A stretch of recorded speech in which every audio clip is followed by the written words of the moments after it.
As Edmonton Public Schools kicked off Reading Week Monday morning, a looming crisis lingered, which union leaders claim could lead to mass school closures. Support workers, educational assistants, librarians, custodians, more than 4,000 of them in Edmonton, could vote to strike as early as next week. There is a wage catastrophe at this point.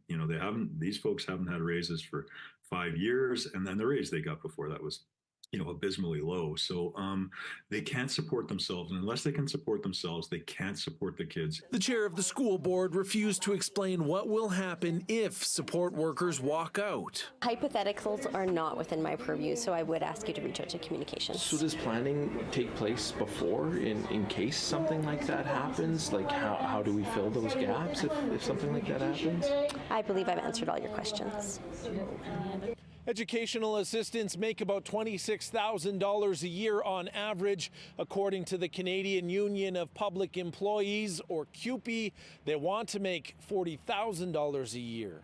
With high inflation in recent years, the Alberta Living Wage Network pegs a current living wage in Edmonton at $22.25 an hour, which works out to about $45,000 a year for full-time. Last month, education workers in Fort McMurray tried to strike, but the province used legislation to send them back to work. The NDP says the UCP was wrong to do that and should allow collective bargaining.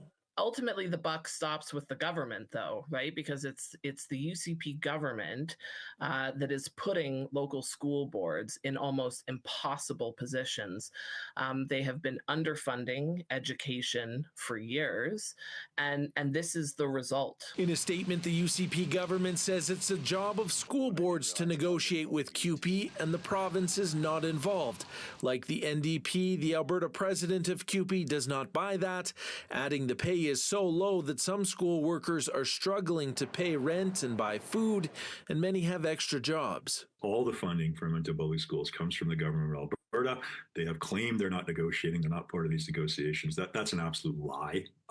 They set the mandates. They set the funding. CUPE says if the government forces more education workers back on the job, a lawsuit is possible. From Edmonton, Sean Amato, City News.